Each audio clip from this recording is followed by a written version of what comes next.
Hello mga kaibigan, nag-login ka ba sa GCash account mo pero meron nagpop-out na message na ang account mo ay on hold? Well, today tuturo ko sa iyo kung paano mo nga ba susolusyonan to or kung paano ka makakapag-reach out kay GCash.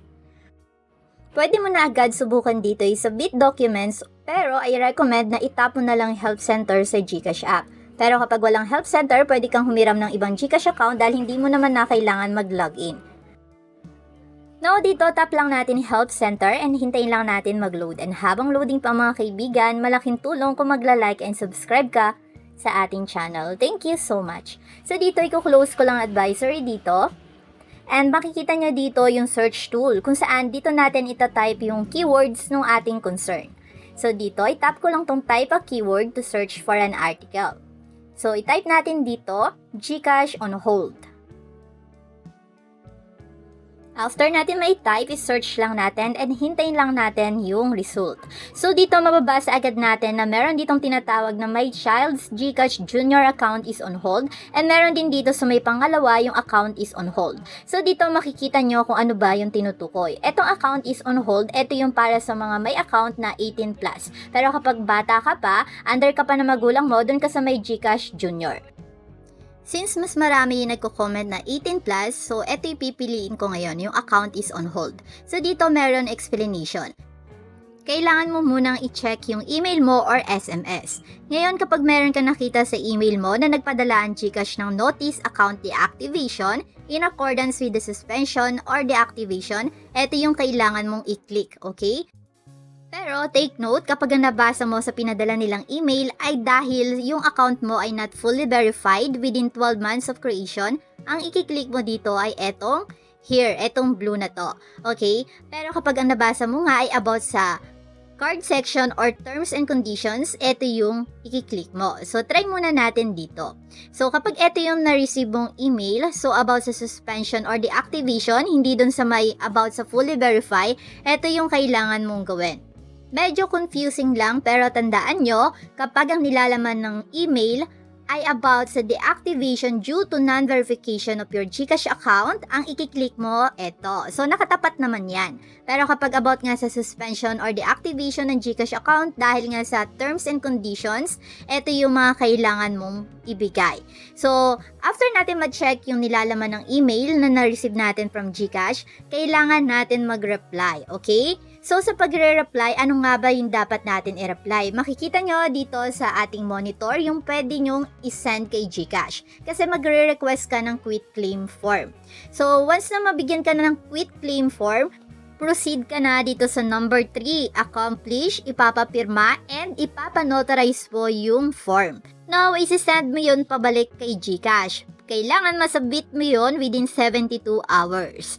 And maghihintay ka din ng response ni GCash, i-confirm nila, then magre-reply ka.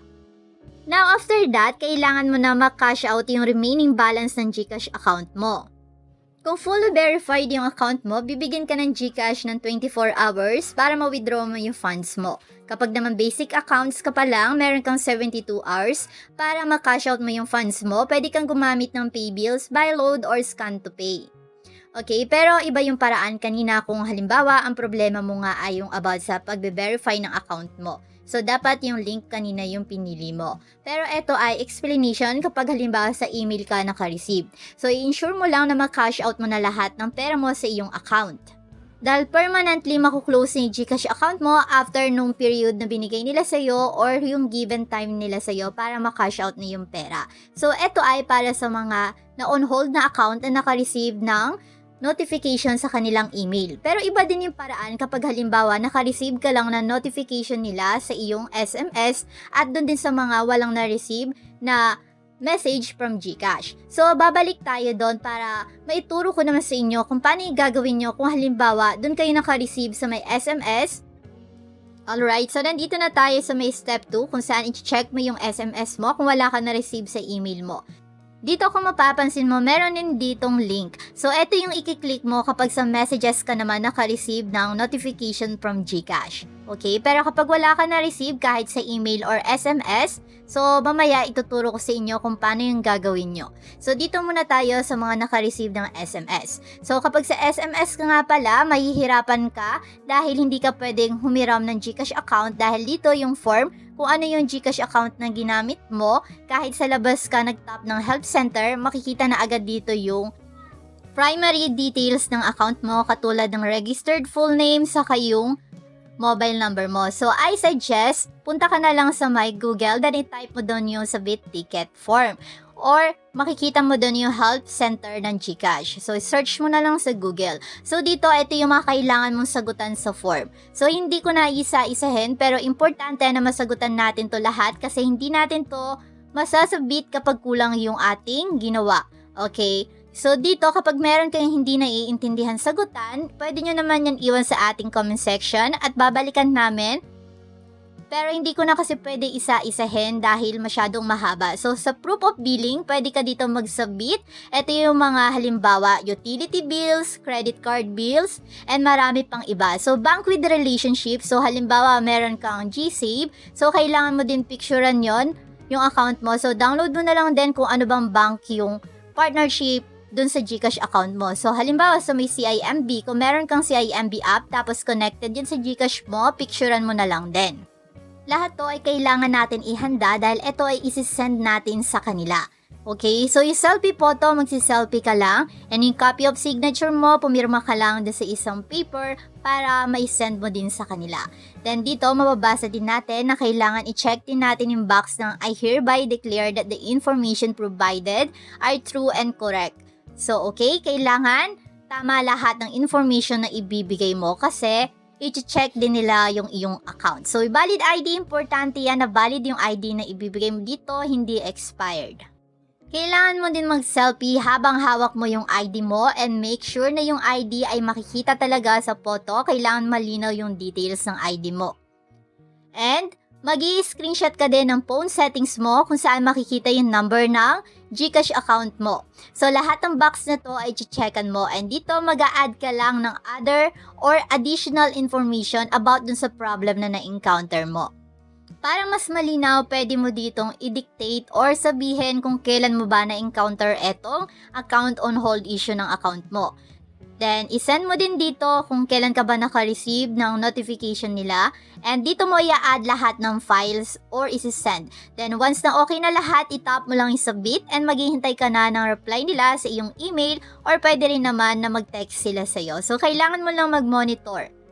Now, let's go back naman na sa kanina para naman ma-explain ko sa inyo kung ano yung gagawin nyo kapag wala kayo na-receive sa SMS or email. So, meron pa rin naman paraan para ma-retrieve nyo yung account nyo or makuha nyo yung balance ng account nyo kahit on hold pa yung GCash nyo. So, let's go back.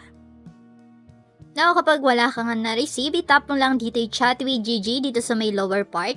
And, magsasabit din tayo ng ticket by contacting chat with GG. So, once na matap na natin tong chat with GG, huwag niyo kalimutan mag-like and subscribe. Malaking tulong yan sa community natin, kaibigan.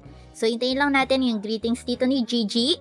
And dito sa may message box, dito natin itatype yung account on hold, then isi-send lang natin.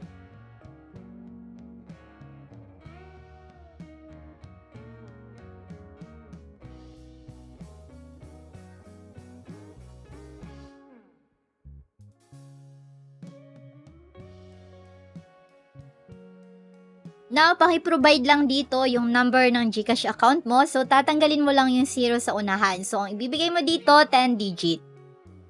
Pero hanggang dito na lang yung tutorial ko for today, mga kaibigan, dahil iba-iba naman yung sasabihin ni GCash, depende yan sa upon checking ng inyong account.